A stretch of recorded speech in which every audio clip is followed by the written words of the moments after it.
तू पागल हो। हाँ जी वहाँ के फरमाइश अलग बा। सही बा। अरे कि मारो के बास धोके अब रोता यार हो से नूर जन डाली हो भातार हो। मारो के बास धोके हम रोता यार हो से नूर जन डाली हो भातार हो। बड़े भैया के धन्यवाद। क्या बात है। केहू जिला में हाँ जी हमारा बड़ी मान सम्मान मिलल नवीन भैया के द्वारा, हाँ हाँ रंजीत डॉन भैया के द्वारा। क्या बात है। एक लड़का हाँ जी एक लड़की से प्रेम कर बैठा है। अच्छा ही हो बा तो कौन कौन सुनाई हो, पहले मारो लगा ले तो फिर सुना दिए। सही बा। एक लड़का एक लड़की से प्रेम कर बैठा है, हाँ जी लेकिन उसकी शादी, रानी जी सुनिएगा, आइए आइए, उसकी शादी कहीं और जगह ठीक हो जाती है। हाँ जी लड़की इतनी सुंदर है उसके होने वाले दुल्हा भी उस पर पागल हो जाते हैं। वाह वाह। शादी के समय में मारो के बाद हाँ लड़की नहीं के चाहत कि हमारा पति के हाँ जी हाथ के सिंदूर हमारा मांग में पड़े, सही बा। लेकिन दुल्हे राजा तेरा पागल बड़े हाँ उ बात कहल का काहे होने खाड़ बाड़ू चौका पचल। काहे होने ठाड़ बाड़ू चौका पर चल। अरे बाबूजी के छोड़ा हाथ पियावा के धोल।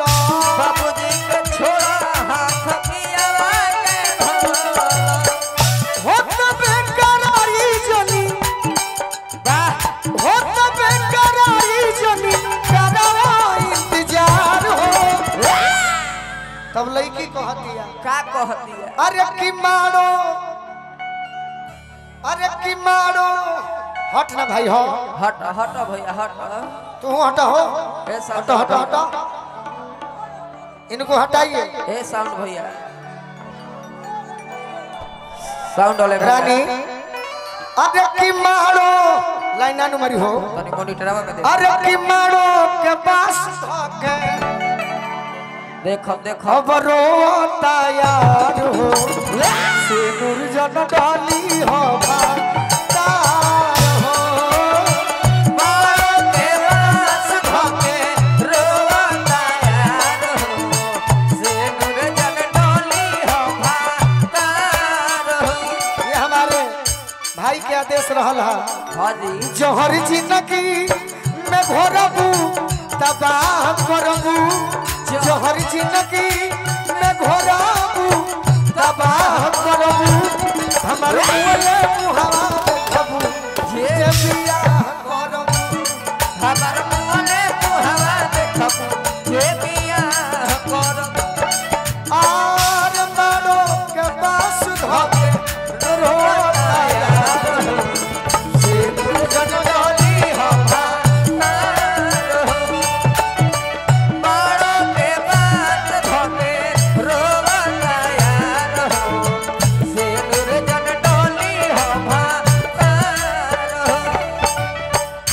हमरो तो मन जान तोहरे में बसेला, तोहरे में बसेला हो तोहरे में बसेला।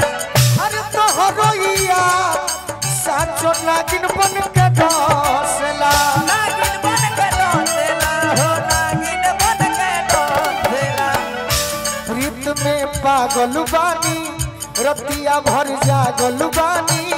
प्रीत में पागल बानी रतिया भर जागल बानी। गलत जगह ना बैठे के,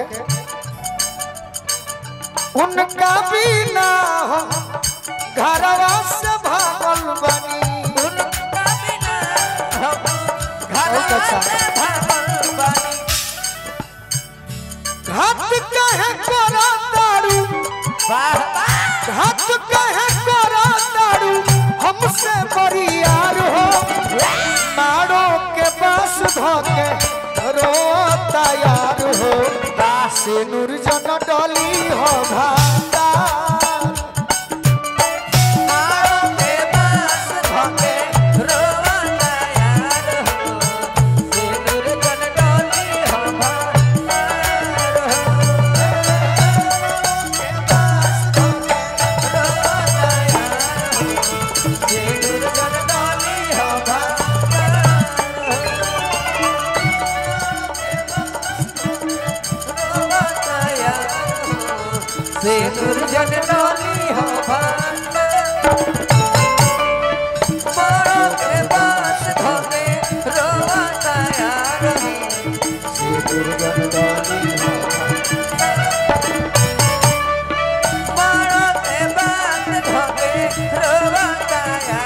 हो से नूर जन डोली हो भाता